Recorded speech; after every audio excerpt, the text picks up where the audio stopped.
বর্তমানে এমএফএস সার্ভিসের মাধ্যমে রকেট থেকে বিকাশে টাকা পাঠানো যায়। আপনিও যদি রকেট থেকে বিকাশে টাকা পাঠাতে চান তাহলে এই ভিডিওটি আপনার জন্য। চলুন ভিডিওটি শুরু করা যাক। রকেট থেকে বিকাশে টাকা পাঠানোর জন্য প্রথমেই রকেট অ্যাপটি পিন দিয়ে লগইন করে নেব। এখানে আসার পরে দেখুন ফান্ড ট্রান্সফার নামে একটি অপশান দেখতে পাচ্ছেন। আপনাকে এবার এই অপশানের উপরে ক্লিক করতে হবে। এখানে আসার পরে আমরা অনেকগুলো অপশান দেখতে পাচ্ছি। এই অপশানগুলোর মধ্যে এমএফএস নামে যে অপশানটা দেখতে পাচ্ছেন এই অপশানের উপরে ক্লিক করে দেন। এখানে আসার পরে সিলেক্ট এমএফএস নামে যে অপশানটা দেখতে পাচ্ছেন আপনাকে এবার এই অপশানের উপরে ক্লিক করে দিতে হবে। এখন আপনি এখানে অনেকগুলো মোবাইল ব্যাংকিংয়ের নাম দেখতে পাচ্ছেন। আপনি চাইলে রকেট থেকে এই সবগুলো মোবাইল ব্যাংকিংয়ে টাকা পাঠাতে পারবেন।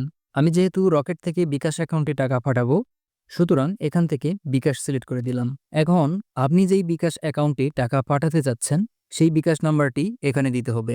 আমি যে বিকাশ অ্যাকাউন্টে টাকা পাঠাবো সেই নাম্বারটি এখানে দিলাম। নাম্বারটি দেওয়ার পরে রেফারেন্স অপশানে আপনি চাইলে কিছু লিখতে পারেন, এখানে কিছু না লিখলেও সমস্যা নেই।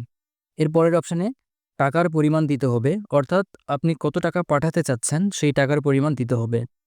এখানে সর্বনিম্ন 50 টাকা পাঠানো যায়, সুতরাং আমি এখানে 50 টাকা দিচ্ছি। টাকার পরিমাণ দেওয়ার পরে এখানে নেক্সট নামে যে অপশানটা দেখতে পাচ্ছেন এই অপশানের উপরে ক্লিক করে দেন। সব কিছু ঠিক থাকলে আপনি এইরকম ইন্টারফেস দেখতে পাবেন। এখানে আপনি কত টাকা পাঠাচ্ছেন সেই টাকার পরিমাণ দেখতে পাচ্ছেন এবং এই টাকা পাঠাতে আপনার কত টাকা চার্জ প্রয়োজন হচ্ছে সেই চার্জের পরিমাণ এখানে দেখতে পাচ্ছেন। অর্থাৎ এখানে 50 টাকা পাঠাইতে আমার 43 পয়সা চার্জ প্রয়োজন হচ্ছে। ওকে, এখন আপনার রকেট অ্যাকাউন্টের যে 4 ডিজিটের পিনটি রয়েছে সেই পিনটি এখানে দিতে হবে।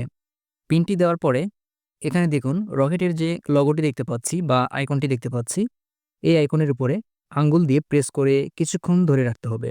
এখানে কিছুক্ষণ ওয়েট করার পরে দেখতে পাচ্ছেন আমাদের টাকাটি কিন্তু সফলভাবে ট্রান্সফার হয়ে গেল।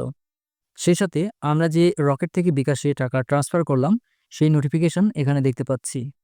আমরা যে রকেট থেকে বিকাশে টাকা ট্রান্সফার করলাম সেটা যদি প্রুফ দেখাই তাহলে বিকাশ অ্যাপটি ওপেন করে আমরা যদি ইনবক্সে যাই তাহলে দেখুন MFS2 বিকাশ সেটা কিন্তু দেখতে পাচ্ছি, সেই সাথে টাকার পরিমাণও এখানে দেখতে পাচ্ছি। আশা করছি ভিডিওটির মাধ্যমে আপনাকে সাহায্য করতে পেরেছি। আপনি এই ধরনের গুরুত্বপূর্ণ ভিডিও মিস করতে না চাইলে এখনই এই চ্যানেলটি সাবস্ক্রাইব করুন। যদি অলরেডি সাবস্ক্রাইব করে থাকেন তাহলে অসংখ্য ধন্যবাদ।